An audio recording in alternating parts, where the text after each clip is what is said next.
welcome back today, guys, to the channel. Forza Horizon 5.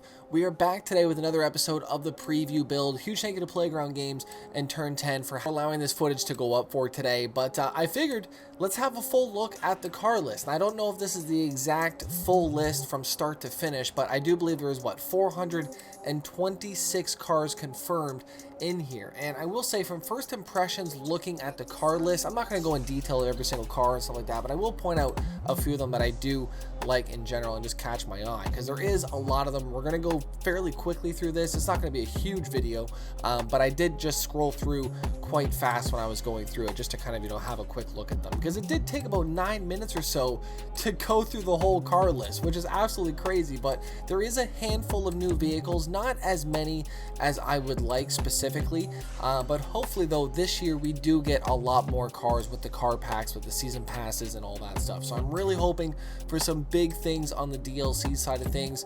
Some notable cars. I do believe the Prelude has not been in the game for a long time, so we're seeing the Honda Prelude come back in. I know, right? It's a Honda. Who cares, right?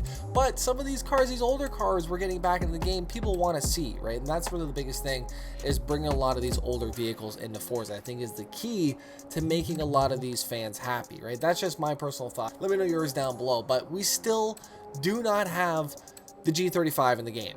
We do have the Monte Carlo Super Sport, which it looked a little bit different. Some of these cars just look better on the thumbnails. I don't know if that's just me or not, but we had quite a few Fords coming in. We had the F-150 pre-runner, which I do believe we had Forza Horizon 4. Of course, we had the Tacoma. If you guys missed that episode on there, definitely go ahead and take a look at that. We had the Hellcat. I do believe I'm missing a couple of cars. I didn't get a chance to unlock everything, so this was just basically everything that was laid out in the car list that I did not uncover. So this is nothing really new or hidden, including the barn finds or anything like that. So this is just a very basic layout of what you should be expecting on release of Forza Horizon 5. And if you guys have not already done so, make sure you guys go ahead, pre-order, or get your Game Pass loaded up and ready. Now, I did find probably the most expensive cars in the game here. 250 California, right? Always the 1957 Ferrari, $18.5 million. It's a lot of cash, man. It's absolutely a lot of cash. Of course, we had the Mustang RTR collections coming in. We had the F450 Platinum Super Duty. We'll see Addon LZ in this. Wait, I'm up. And hopefully we'll see Addon LZ in the RTR section. Maybe next Formula Drift update, right? That would be pretty cool to see. But we have a lot of the fan favorite cars coming back in. I don't think there was anything really left out from Forza Horizon 4 to 5. I think we're bringing almost everything over with us. If I'm wrong with that, or if there is, right, or if there is anything missing, let me know down below. I haven't actually, deep dived the car list and compared it with the others. But what I did like is the fact you can actually see if the cars do have drift tires on them. Next to the drivetrain on the left of them on the icon, you can actually see if they have off-road tires or drift tires equipped, and I really like that. It does give you a very quick sense of what you're looking for in your garage, and I do believe you should be able to filter by that exact way as well too. Now we have the Prelude, the CRX, and the Civic RS coming in here too, right? Like I said, it's really cool to see those classic Hondas coming back in, and hopefully we get a couple more JDM cars, a couple more, right? Maybe a couple more muscle cars coming in, but just right, the car list is looking fantastic. Could be more than that.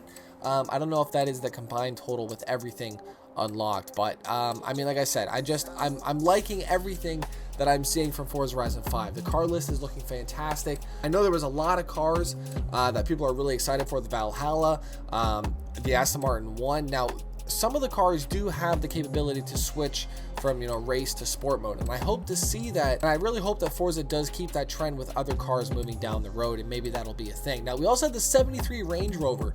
I don't think that's been in the game before, man. That was actually really cool to see that on the car list, and there was a lot of them. That episode on the SC300, if you guys missed that, definitely go ahead and take a look at that episode. Right now, before we get into some of the big boys here, if you guys have not already checked out my video yesterday, I would definitely appreciate if you guys did so. It was the F1 live stream event that I actually participated in, and we were racing live. EA Codemaster sponsored the whole thing. It was pretty crazy. It was a lot of fun to take part in.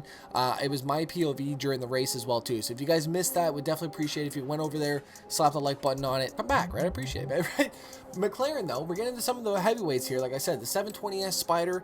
A lot of these cars now, we're gonna have the capability to retract the rooftop as well too. So it is cool. It doesn't say which cars are convertibles or not on there. Obviously, just use your eyeballs, man. Figure it out. But right, it's getting big, man. Just remember where we were at one point with Forza Horizon 1, and now to Forza Horizon 5. It is absolutely crazy to see where the game has progressed to and just the evolution of Forza Horizon in general. I'm really excited. We also had the Hammer coming in there too, the AMG Hammer, right? You remember that thing last time? That was a very expensive wheel spin car. So it seems like a lot of those high-end wheel spin cars are also finding its way into the game.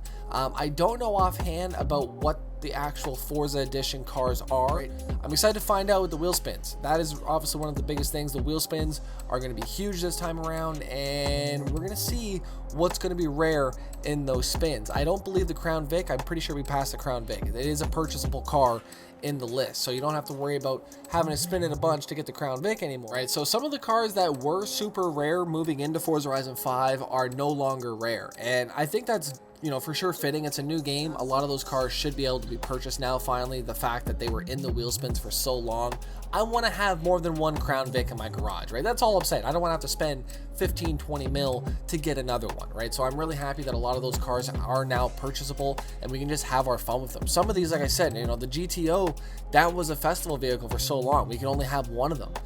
So I'm excited to just build my garage with cars that I want in there and not cars that I only have one of and then I have to kind of, you know, work with different upgrades and tunes. So I think this is a great step moving forward for Forza. We have a brand new system as well too to track each and every weekend how we're getting our points, because obviously that was the biggest problem as well too, right? You do your points and you're one race away from getting, you know, right? So I feel like this time around, they're not going to be as stingy with the point systems to give us our 50% bonuses or whatever we need to accomplish that 50%. But the car list is looking great. It is also looking a little bit dated, right? A lot of these cars that we're seeing in here, they've been in here for a very long time. We need some new cars out here, right? I'm not saying that the car list is bad, right? Hopefully though, some new car packs will give this car list some life, because there is a lot of cars that we've been playing with for a very long time on the Forza franchise. Obviously, not a huge problem, but you know, when you're moving into Forza Horizon 5 now, we want to be, you know, wowed with some new cars and content. So I'm excited. We already got wowed with some new things, right? But I think I'm just really greedy and want more new cars, right? There is a lot of new cars coming in. If you guys have counted how many new cars there are, let me know in the comment section down below. I definitely appreciate that. Make sure you guys go ahead, take a look at that F1 video, slap that like button on there, and of course, I had to paint the brake calipers. This was the preview build, so a few things were a little bit hindering me to actually save it all, but I at least wanted to take a look at it and see how they looked, and obviously, they look great. I love being able to match the color of the car with the brake calipers. Always have, right? It's just another thing to have in the game. Window stickers, when are you coming back in, right? And let me know your thoughts on the car list. Good, bad, what do you want to see? What do you miss? Obviously, like I said, there's no G35. Instantly hate the car list, man. I'm just kidding. I love the car list. Man, huge thanks for watching for today. I'll see you guys back here tomorrow. Forza Horizon 5 with the not full car list. Click that episode down below. Take a look at that if you have. If you've already watched it, click it again. Refresh it. Huge thank you, man. I'll see you guys back here tomorrow. I'm out. Peace.